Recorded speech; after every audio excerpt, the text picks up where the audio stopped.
Welcome in. We are live. This is Talking Tide. This is the Week 7 review show. It was a packed week. My voice is finally healthy.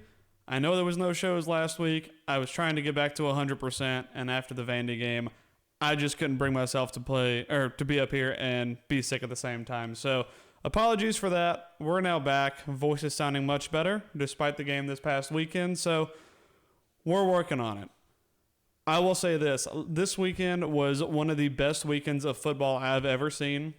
We had a ton of games go to overtime, not a ton of upsets, but a lot of high-level competition being played, especially in the SEC. So we'll go ahead and jump right into it. The first game of the week that I really want to talk about is number 1 Texas went and dominated Oklahoma in the Red River Shootout.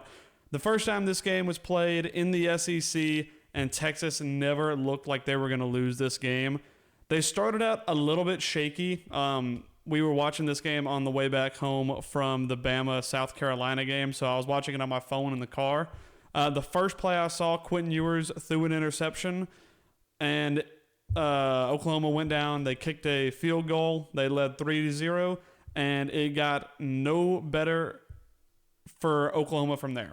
Texas went, and they scored 34 unanswered.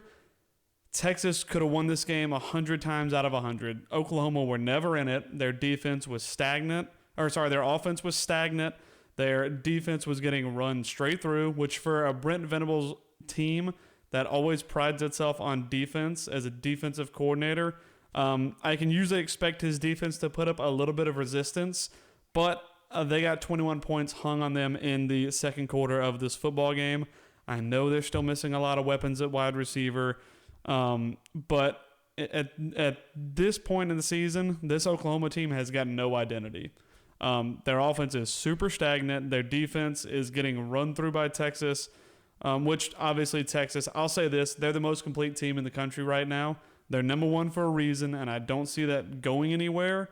Georgia's going to be a tough game, obviously, because it's Texas-Georgia. It's going to be one of the best games of the year, but I think Texas win that game at the end of the day. And I see them being the number 1 team going into the college football playoffs. I just don't see any team that's as complete as they are right now. Granted, they haven't played the highest level of competition. Some of their earlier wins this year, like the Michigan game, have been kind of skewed now that we know a little bit more about Michigan. And again, they haven't played a ton of competition, but even if you look at this game, Ewers threw for less than 200 yards, and they still won this game by 4 scores, or more. So I think Texas are a force to be reckoned with in the SEC, and I think they will be for years to come. Oklahoma, the opposite side of the spectrum. I don't think Venables is on the hot seat or anything like that, but they have to find some kind of identity going down the stretch if they want to end up getting a decent bowl game at best. All right, moving on from that game. LSU Ole Miss. Now, if you are looking at this from an Ole Miss perspective, this feels like a massive missed opportunity. We'll actually go ahead and put the graphic up there. Also, we're going to do a little self-promotion. Talking Tide. Please follow on the socials, Instagram, all that good stuff, and here on YouTube. Anyway, this game feels like a huge missed opportunity for Ole Miss. You saw Lane Kiffin at the end of the game shaking his head as he went to shake hands with Brian Kelly.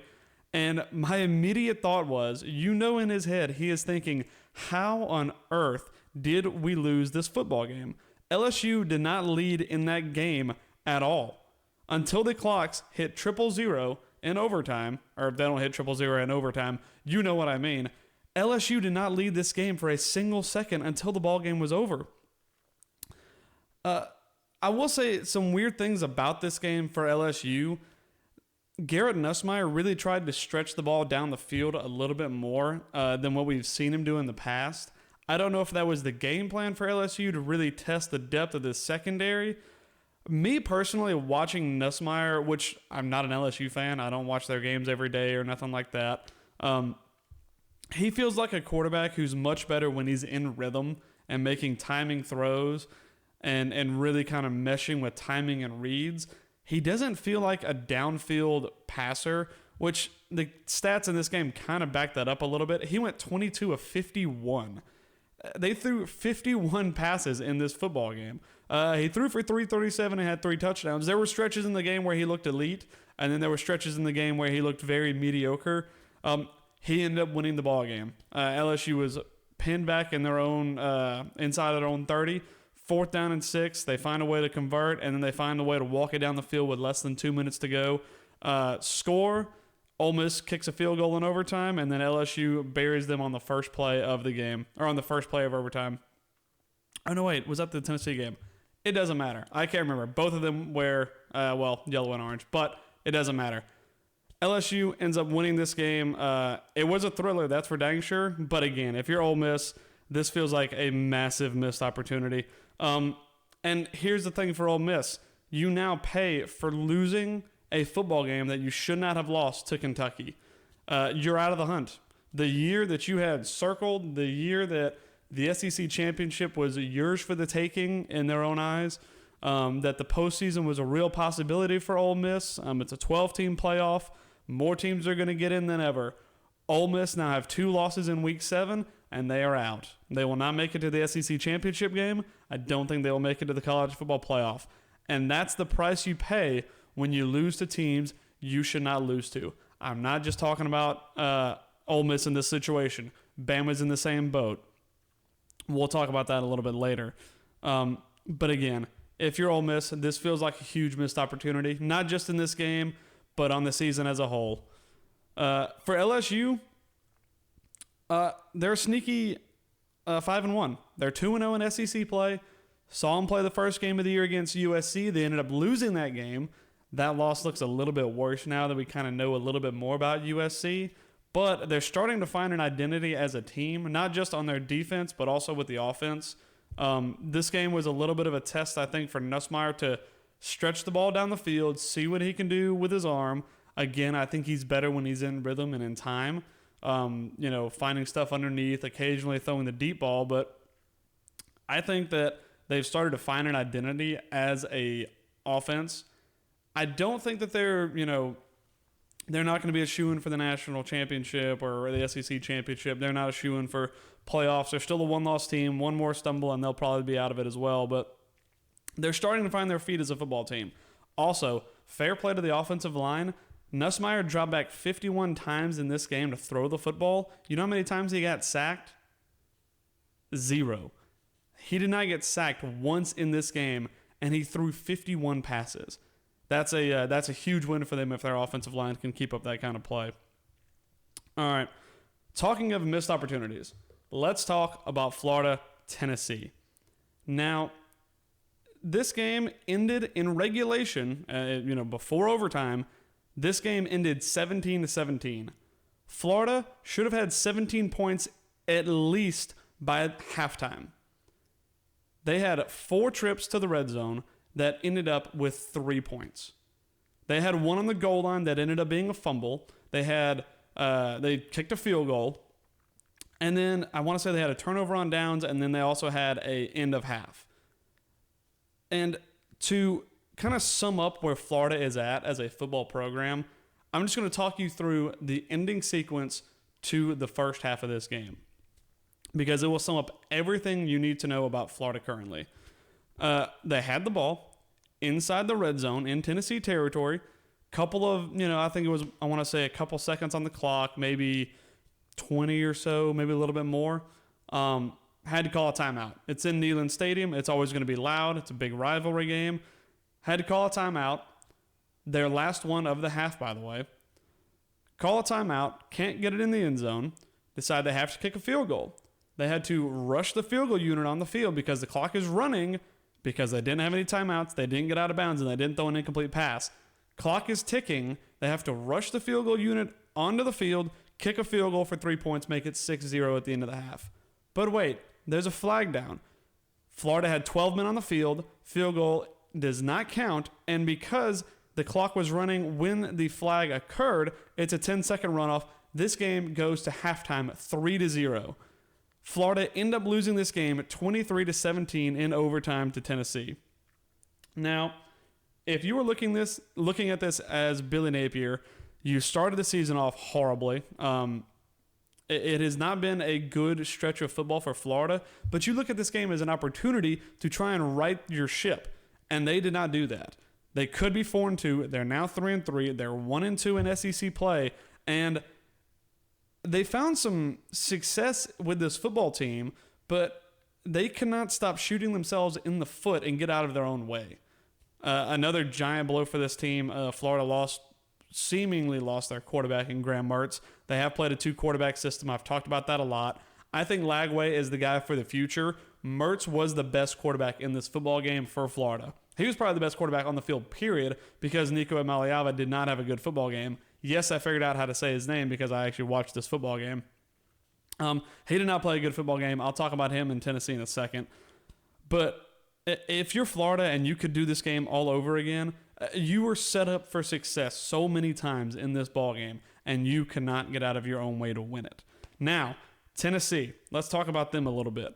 They are not who we thought they were in the first 3 weeks of the season. They come out, they're on fire, but then you also get the who have they played crowd. They come out, and apparently they might have been right. Tennessee last week, didn't get to talk about it either. They lost to Arkansas. Another great football game, lost to Arkansas. So they go into this game, should be down by, I'd say, 17 to 21 points at halftime. They find a way to escape, and they end up winning 23 to 17. Now, for Tennessee, I will give them credit and say that their defense found ways to get stops against Florida. They got a strip fumble right on the goal line. They were able to sneak away with a few things here and there. But again, that game was for Florida to take. That's really the biggest outcome I have from this game. Nico Amaliava is not the guy, not the Heisman contender that we thought he was in week 1. He went 16 of 26, 169 yards, and 1 interception, no touchdowns. The way Tennessee are going to win games going forward is their run game. I want to say, I don't have this stat actually pulled up. Dylan Sampson was the few bright spots for Tennessee in this football game. He had 27 carries, 112 yards, 3 touchdowns. And that is going to be their key to success, I think, going forward. Teams have started to kind of figure out Amaliava a little bit, and they're starting to make it a lot harder on him to throw the ball. Again, he's young and he's very raw. He is a very raw product at the moment. He has all the talent. He has some intangibles. He's not there yet. There's a few guys that don't have the skill. He has the skill to get there, but he's young. He's green. There's going to be some development there. He's not going to be the guy this year, but he could be the guy for the future for Tennessee. But again, Bama plays Tennessee next week. We're going to talk about that game sometime later this week. It's probably going to come out on Friday. All right, next up, Vandy beat Kentucky. Yes, Vanderbilt is a real football team.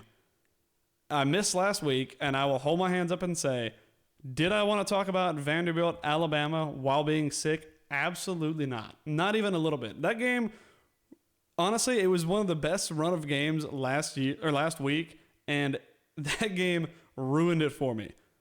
Congratulations to Vanderbilt. I like Vanderbilt as a program. I like their quarterback. I'm happy for them. Did it come at our expense? Yes, absolutely. But I'm happy for Vanderbilt as a program. I like Vanderbilt, like I said. Maybe it's because they lose a lot and they're non-threatening, but I still like Vandy as a program. They went out, they beat Kentucky. Full transparency, I did not watch a lot of this football game. I watched the very end of it and watched Kentucky put together a very poor 2-minute drill and end up losing the game at the end of the day. I think that Vanderbilt is a legitimate football team. Like I said, I didn't get to watch a lot of it, but they're now the worst team in the SEC, so we'll give them full credit for that. On to another kind of flyover game for me. Missouri beat UMass. They beat them 45-3. The biggest takeaway for this game, it's embarrassing to go and play in Massachusetts in front of 17,000 people. That's not a typo. It's not 107,000. It's 17,000 people, UMass Stadium, half of it which was empty before the first quarter was even over. Missouri, we're never going to lose this game. It's just embarrassing to go out and play a game here, especially with how poor Missouri has been these past couple of weeks. It's almost embarrassing for Missouri to go out and beat them the way they did. Would it be more embarrassing if they lost? Absolutely. but it's an embarrassing thing to do in the middle of October. All right, Mississippi State 31, Georgia 41. Now, watching this game, I kind of had it flipped on back and forth. I want to say I was driving the car. Not me personally. I was not driving. Do not watch football and drive. I was flipping back and forth on this game, and there was one other game going on. I can't remember which one it was, but this game didn't really have my interest at the beginning of the week because it felt like a spot. Georgia have a huge game next week against Texas. It felt like a spot where they were going to go out, they were going to clean up business, they were going to win 35-0, and we were going to have a giant matchup against Texas. Texas handled their business. I figured Georgia will handle it no problem. And don't get me wrong, I don't think Georgia were ever in danger of losing this football game, but man, they did it in a very, very sloppy way. First things first, getting 31 hung on you by Mississippi State is a real problem. Let me go. I want to see. I don't have the stat actually pulled up. That is the second most points Mississippi State has put up this whole year. The only other one beating that, they put up 56 points against Eastern Kentucky. If you're Georgia, that is a concern. Van Bruin, the Mississippi State quarterback, had a really good day. He looks like a very solid product for a quarterback. For a team that's 1-5, to have a quarterback to go out there and throw 300 yards against the Georgia defense, that spells a little bit of trouble for the defensive side of Georgia. It just looked very, very sloppy. And again, Georgia were not in any danger of losing this football game. Beck threw 2 interceptions. He's going to have to clean that up before next week. He threw for almost like 460 something like that yards, which good number. 2 interceptions on top of that though. So they're going to have to clean it up. I think they will clean it up against Texas. They are a program kind of like Alabama. I have this feeling about Alabama where we will play the big teams well, but we can definitely play down to the level of our opponents, which for Georgia, that hadn't been something in the past. For Bama, that hasn't been something in the past. One thing I did want to talk about with this game, Kirby Smart was seen shoving, is it Martin Van Buren, the quarterback from Mississippi State? He wasn't getting at him. I want to say that. It was something for me, but it was a little bit of something and nothing because nothing really came of it. It didn't end up being a shoving match between the two. No flags were thrown, nothing like that. It was just something interesting to kind of note. I think that's everything on the Georgia game. Okay, I will say this about Georgia too. They're in the same boat as Bama and how Ole Miss were also. There is no more room for error. You lost the game against Bama, and now if you lose one more, like I said, you got Texas coming next week. This was a little bit of a warning shot. It wasn't really going to ever hit, but it was a bit of a warning shot. So they got to clean it up. They play Texas next week. It's going to be one of the games of the year. I'm leaning Texas, but again, we'll break down that game later in the week. All right. Bama beat South Carolina 25-27. I have a lot to say about this game. I want to get the on-the-field stuff out of the way first, kind of the stuff that most people will talk about in this game. The defense is not good. I'm not saying they don't have skill. I'm not saying they don't want to play football. They are just not good. Whether it's mentally, we don't execute very well. We're on track to have the worst defense since 1998. Right now, we are ranked 55th in the country, allowing 342 yards per game. We've played USF, we have played Wisconsin, and we have played Vandy and South Carolina. We allow 342 yards per game on average. Yes, we played Georgia, but those 4 teams I just talked about should not be picking up anything near that much.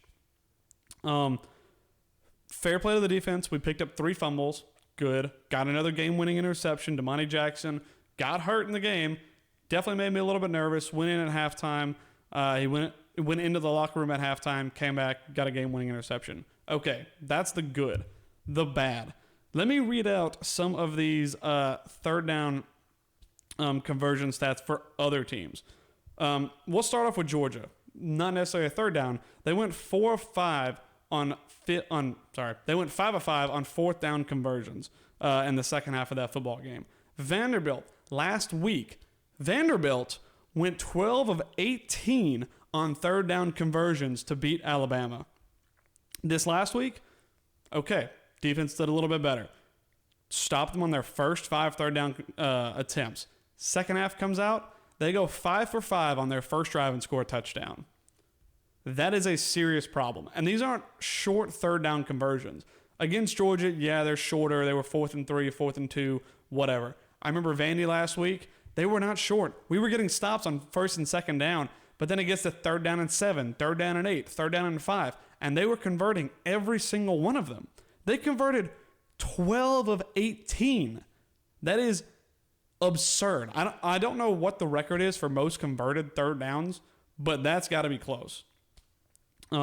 So defense cannot get off the field at the moment. And I want to say, here's the thing. I'm not going to come out and say, oh, this guy should be fired. He doesn't do a good enough job. This guy needs to change what he's doing. We need to get, whoever in. I'm not in that camp. I'm not the fired this guy. I don't jump to conclusions like that. For me, my biggest thing whenever someone says, hey, we need to fire X person, my question is, who are you going to replace him with? Right now, I don't see anybody really to replace him with at the moment that's available.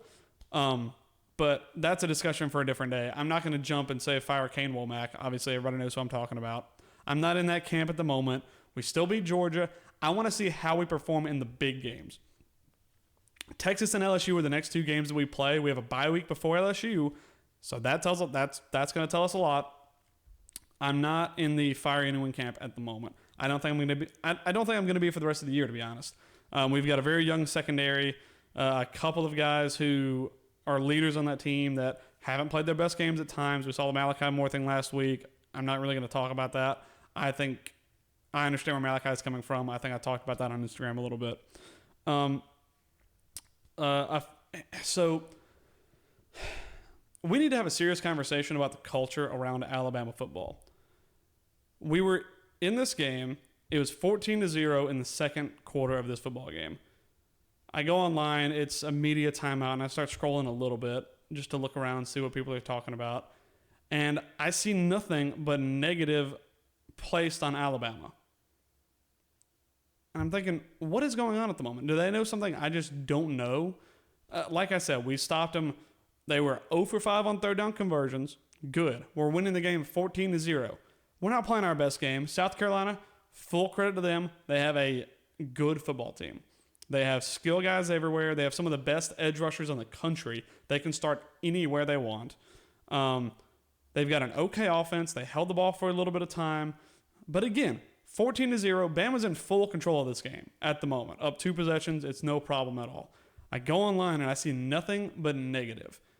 Let me paint you a picture of what that looks like to someone looking in from the outside. Whether it's a recruit, whether it's a coach that you say that we should go pick up, why would he want to coach here? You have a few weeks, you have been coaching this program during the football season for 7 weeks, and you're already ready to jump ship after you had the biggest regime change in the history of Alabama football. That is insane to me. And when you have someone looking at it from the outside, they're going to say, number one, why do I want to play there, or why would I want to coach there? And that is not a culture that we should create at Alabama. It's absurd to me. That's another reason I'm just not in the we need to fire X person camp because we had 2 bad weeks or 3 bad weeks. We beat Georgia 3 weeks ago, and we looked like we could compete with anybody. Not just compete. We looked like we could beat anybody in the country for 2 quarters. That team is still out there. We just have to put the pieces together and execute. Are we perfect? No, absolutely not. And you guys know that. I know that. The players know that.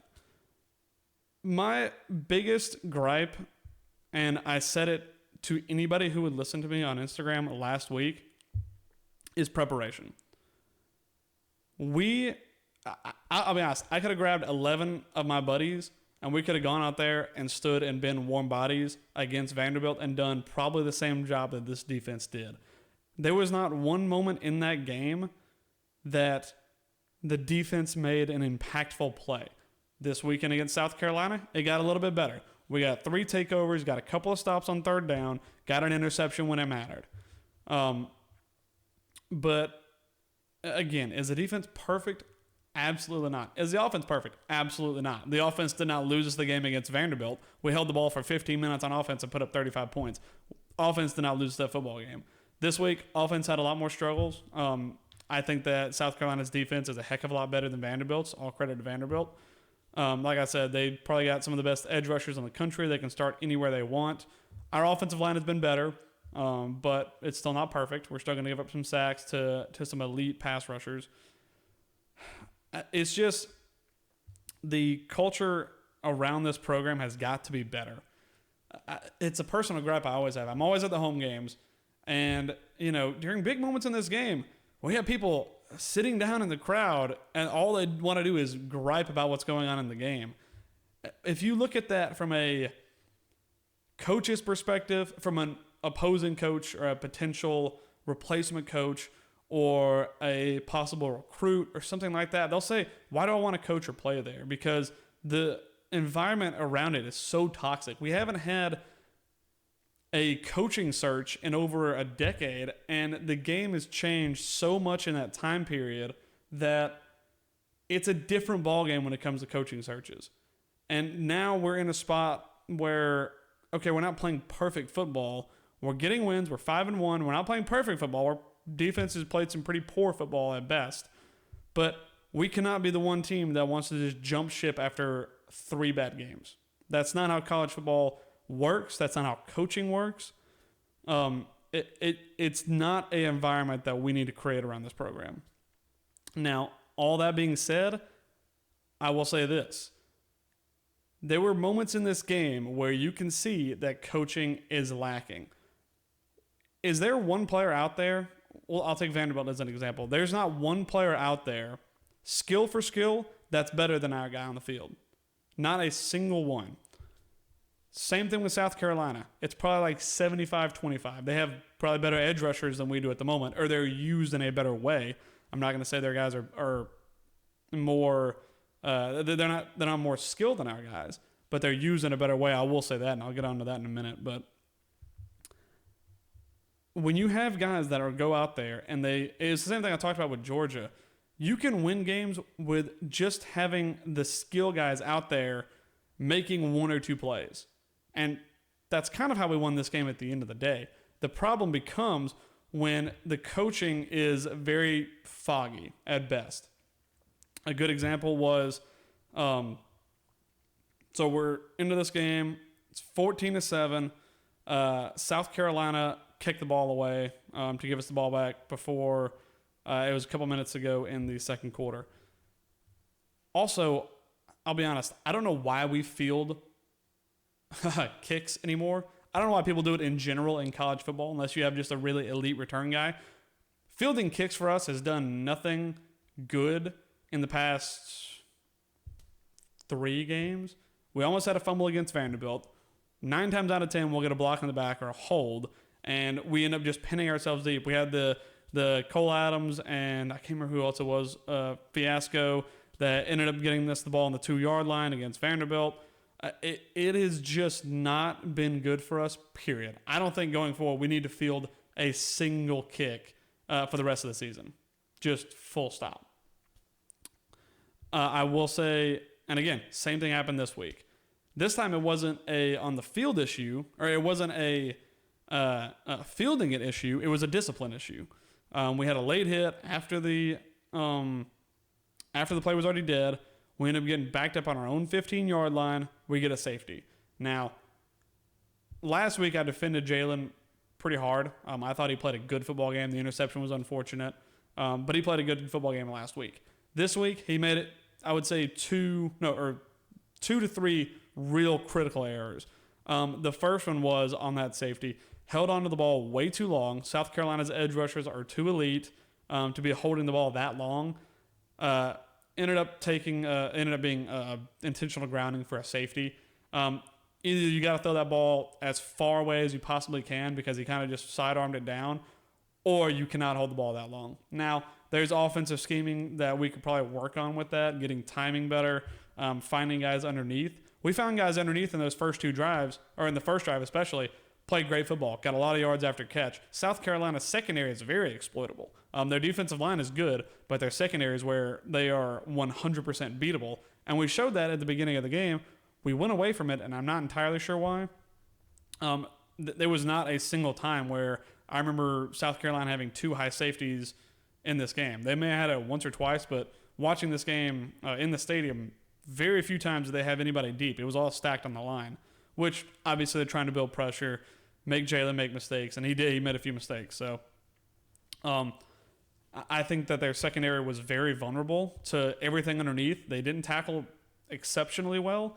And we have a few guys who can really break away. Jeremy Bernard, Cole Adams had a great catch. Ryan Williams obviously can play really well in space. C.J. Dupree's got a lot more involved in the passing game. So we have a lot of stuff that we could have worked with underneath that we just kind of went away from.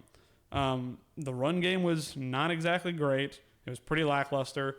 But at the end of the day, we were the better football team. We made the worst mental mistakes.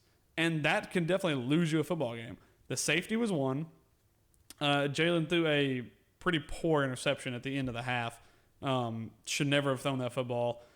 The second interception he had, I'm split on it. I need to go back and watch it. I watched it happen. Bama was coming our way in the stadium. So it's split. I think it's a good defensive play. But at the same time, it had a lot of air under that ball, allowed the defender to get back to it. That's a 50-50 one. First one should never have been thrown. That was an interception that should not have happened. There was a few other mental mistakes. The thing is, we nearly lost this game by playing 6 minutes of bad football, the 2 minutes to end the first quarter, and I'd say the 3.5 to 4 minutes to end the game. It was a comedy of errors that I don't think I've ever seen from a Bama team before. Now, I'll walk you through kind of my thought process on this, and I'll be curious to see what you guys think. I think that whenever I played sports in college or in high school or travel ball, I said this earlier this year when we played Georgia. I said this team, these coaches have started to grab this team and make it their own a little bit. I've gone back on that. I don't think that they're have a firm grasp on this team or this program at all. Not saying that they don't have the skill to do so. Obviously, Kalen DeBoer is a great offensive mind, and when we're in full flow like we were against Georgia, I'd say he's one of the best in the country. Whenever you have a guy go out there and make a stupid mistake like a late hit that just should never have been made, if you're a college athlete or a high school athlete or whatever it is, even for me, I was an okay college athlete, and I played at a low-level school, just a local community college. If I did something stupid, I was terrified to go and face my coaches. I don't think there's a single player out there that's scared to go face their coaches on the sideline. If you played for Coach Saban, you were terrified to make a mistake. If you played under Kirby Smart, terrified. Lane Kiffin, terrified. I don't think there's a single guy who's scared to go out there and make a stupid mistake.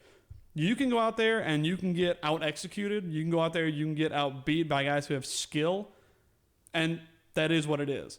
If you go out there and you make a stupid mistake, you should go in there and you get your head torn off. That's how you make a better player. Some people don't like that nowadays. It's up to how you want to do it. If you want to run an elite program, that's how you run an elite program. And again, I don't think there are guys who are scared to go in there and face their coaches, because I don't think the coaches are hard enough, whether it's on the players or just hard enough as a person, to coach the team. Can they be? Absolutely. I think that they can turn around. I think coaches develop just like players. They live, they learn, and they try and grow and get better. That's a place we have to grow and get better. If we don't, then we're going to keep making bad mistakes after bad mistake after bad mistake. And again, the mental errors almost cost us this football game. At the end of the ball game, and it's talked about a little bit. In my head, I didn't think about it at the time, but South Carolina, we have the ball. We're up by 2 points. We go out, we're up by 1 point at this point in the game. We're up 20-19. There's 2 minutes to go. South Carolina burned all their timeouts. We just get done with the 2-minute warning, and we go in, and the first thing that should be said in the huddle, it's 3rd down and 10. I didn't agree with this when I saw it initially, but I've grown to agree with it now. The goal is to get a first down, not to score points, because scoring points means the other team gets the ball. And if you're the coaching staff, here's the thing. I think if the coaching staff tells Jeremy Bernard, hey, if you get this first down, fall to the ground, we take 4 knees, the game's over. Or 3 knees, the game's over. I don't think the coaching staff, I don't know if they didn't think about it. I don't know if they thought about it and said, you know what, we'll go score. What's the worst that could happen? I don't know what happened. But that should have been the clearest message you should possibly get. It's not confusing. You're not in a hostile environment. The clear message should be, get the first down, and that's all. The game is over. The game is won at that point. But we go out, we score a touchdown. For me, I'm like, okay, sigh of relief in the stadium. I didn't even think about it. And the worst nearly happened. South Carolina go. Nick Harbor makes a ridiculous catch. Great player. Makes a ridiculous catch. We got bailed out by a missed block on the 2-point conversion. And then, okay, we avoided that disaster. Let's go field the onside kick, then make it a ball game. Didn't field the onside kick very well. South Carolina gets it back on our 49-yard line or whatever it was. We get lucky and we bring a couple blitzes. Sellers throws a pass too far. Damani Jackson intercepts it. And then we almost make another mental mistake. Good job by Jackson. Not going to say, it's his fault or anything, but he made a good decision. Malachi Moore was back there as well. Probably was in his ear a little bit. For me personally, I don't think it shouldn't be a safety. How the officiating crews have been this year, I'm glad Damani Jackson did what he did. Intercepts it, goes back into the end zone, is this far from turning that game into possibly overtime with his knee, stands up, runs it out of the end zone. The game is finally over. Everybody can breathe a sigh of relief. But mental errors almost lost us that ball game. It wasn't we got outplayed. They didn't have a Jaden Daniels or a Joe Burrow or whoever it is on the other side outplaying us. We almost lost the game strictly because of 5 minutes of bad decision making. And in the SEC, that's all it takes. Genuinely, that's all it takes. I think that it's partially due to coaching. I don't think that there's anybody on that football team that... I don't want to say nobody on that football team. There are a few characters in that football program that I think may have mentally checked out a little bit. We already had a few guys jump in the portal. I think that's a big problem in college football on its own, but that's a discussion for a different day. I know I'm ranting on about this a long time, but it's something that's built up in my head for the past couple of days, before this game even. I don't think this... I'll end it with this. I don't think that this coaching staff has a clear vision of what Alabama football needs to be going forward. I think that we know what it was in the past, what it can be in the future. I got into a discussion with somebody the other day on Instagram saying, we're going to go back to the dark times, pre-Saban era, all that kind of stuff. I don't think we're going to do that because the facilities are best in the country. We have one of the best environments in the country.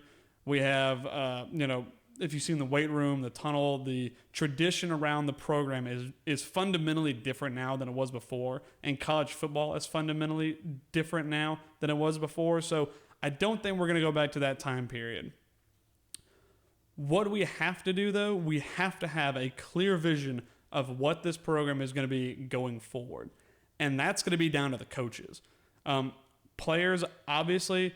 they do a good job of checking themselves. Malachi Moore, Tyler Booker, and a couple other guys try to help keep this program together. They know what it's like to be at the top. But it's going to come down to the coaches to really kind of shape the standard of what Alabama football is going to be. And how are they going to do that? Number one, me personally, I think you got to make your players a little bit more scared.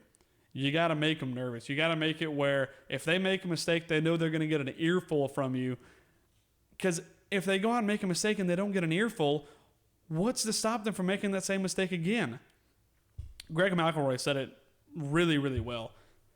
The situational awareness on this football team is non-existent. We play some of the worst situational awareness football of all time, especially in that South Carolina game. Milroe was poor about it, especially with the safety. Jeremy Bernard was poor about it, not going down for the touchdown. And again, I think that was partially down to coaching saying, hey, we don't need to score because scoring gives the other team the ball back. We just need a first down and the game's over. I don't think that was properly communicated from the coaches, if communicated at all. So that in itself is a problem. But these coaches have this week, this is a prime opportunity to go out and prove these last 2 weeks have been a fluke, and the Georgia game is this team. That's the opportunity that you have put in front of you. You go out and you make of that what you will if you're the coaches and you're the players. If you go out and you look bad, we know what kind of team this is. If you go out and you look like the team that played Georgia in those first 2 quarters, we know what this team can be. There are people that talk about, we're going to lose a ton of games.